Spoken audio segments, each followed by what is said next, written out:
कुछ रहस्य ऐसे होते हैं जो खुलते नहीं बल्कि जागते हैं, और जब कोई रहस्य जागता है तो वो सबसे पहले अपने चुने हुए इंसान को तोड़ता है। एक कहानी उसी टूटन की है। एक कहानी है ऋषि की। अंतरिक्षयान पृथ्वी की कक्षा से बाहर निकल चुका था। नीचे नीली पृथ्वी धीरे धीरे छोटी होती जा रही थी। वैज्ञानिक स्क्रीन पर डेटा देख रहे थे। सब कुछ सामान्य लग रहा था, लेकिन ऋषि को कुछ ठीक नहीं लग रहा था। उसका सिर भारी हो रहा था, सीने में अजीब सी जलन थी। तभी उसकी जेब में रखा पीला पत्थर तेजी से धड़कने लगा, धक धक धक, जैसे दिल हो। ऋषि ने पत्थर को हाथ में लिया और उसी पल पूरा अंतरिक्षयान हिल गया। Warning, unknown emergency spike. Alarm बज उठे। स्क्रीन पर लाल निशान दौड़ने लगे। एक वैज्ञानिक चिल्लाया, उस लड़की के आसपास ऊर्जा बढ़ रही है। दूसरा बोला, उसका शरीर स्कैन में ठीक से दिख नहीं रहा। ऋषि को लग रहा था जैसे उसका शरीर हल्का हो रहा है। वो अपनी उंगलियों को देखता है। उंगलियां हल्की सी पारदर्शी लग रही थी। मैं गायब हो रहा हूँ, ऋषि बुदबुदाया।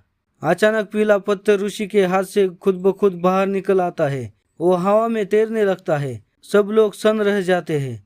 ये कैसे? एक वैज्ञानिक फुसफुसाया। पत्थर की रोशनी अब तेज नहीं बल्कि गहरी हो जाती है और फिर कड़क। पत्थर में दरार पड़ जाती है। एक नहीं, कई। ऋषि की आंखें फैल जाती है। नहीं, उसके मुंह से बस यही निकलता है। अगले ही पल पत्थर पूरी तरह टूट जाता है, लेकिन उसके अंदर से कोई ठोस चीज नहीं निकलती। निकलती है जीवित रोशनी। वो रोशनी सांस लेती है, हिलती है और सीधे ऋषि की छाती में समा जाती है। ऋषि जोर से चिल्लाता है।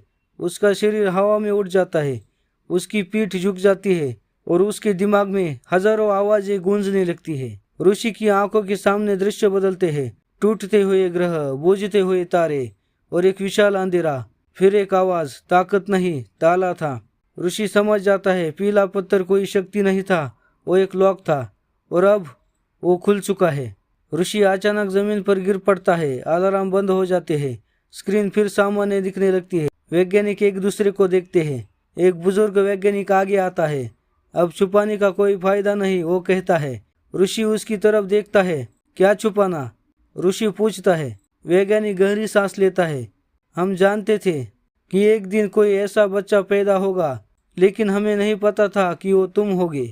वैज्ञानिक बताते हैं, सालों पहले पृथ्वी के पास एक अजीब सा सिग्नल आया था। उस सिग्नल के साथ एक वस्तु भी गिरी थी, वही पीला पत्थर। वो पत्थर खुद नहीं गिरा, वैज्ञानिक कहता है, उसे भेजा गया था। ऋषि सुन्न रह जाता है। किसने? वो पूछता है। वैज्ञानिक जवाब देता है, जिसे हम अब तक सिर्फ कहानियों में जानते थे। अचानक अंतरिक्षयान की मुख्य स्क्रीन खुद ब खुद ऑन हो जाती है। एक अजीब सा प्रतीक दिखाई देता है। फिर एक भारी आवाज, लॉक ओपन कंफर्म्ड। सभी वैज्ञानिक डर जाते हैं। आवाज फिर आती है, सब्जेक्ट आइडेंटिफाइड। और फिर प्रिपेयर फॉर कलेक्शन। ऋषि की सांस रुक जाती है। कलेक्शन?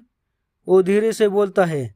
ऋषि के हाथ कांपने लगते हैं। उसे समझ आने लगता है, वो सिर्फ यात्री नहीं है, वो सिर्फ वैज्ञानिक नहीं है, वो कुछ और है। वैज्ञानिक धीमे स्वर में कहता है, तुम्हें चुना नहीं गया था ऋषि, तुम आखिरी विकल्प हो। दृश्य बदलता है। एक बहुत दूर की आकाशगंगा, चारों तरफ अंधेरा, बीच में एक विशाल आकृति। आंखें खुलती है और वो कहती है, आखिरकार ताला खुल गया। अंतरिक्षयान अचानक अपने रास्ते से भटकने लगता है। कंट्रोल काम करना बंद कर देता है। एक वैज्ञानिक चिल्लाता है, हम किसी और दिशा में जा रहे हैं। ऋषि सामने देखता है। खिड़की के बाहर एक अनजान ग्रह तेजी से पास आ रहा है और ऋषि के दिमाग में वही आवाज, पहला इम्तिहान शुरू। एपिसोड 3 में हम देखेंगे ऋषि पहली बार एलियन ग्रह पर उतरेगा, बिना ऑक्सीजन की ताकत की असली परीक्षा, और पहली बार मौत का सामना। अगर आपको वीडियो अच्छा लगा तो उसे लाइक, शेयर एंड सब्सक्राइब जरूर करिए। मिलते हैं अगले पार्ट में। तब तक के लिए बाय बाय।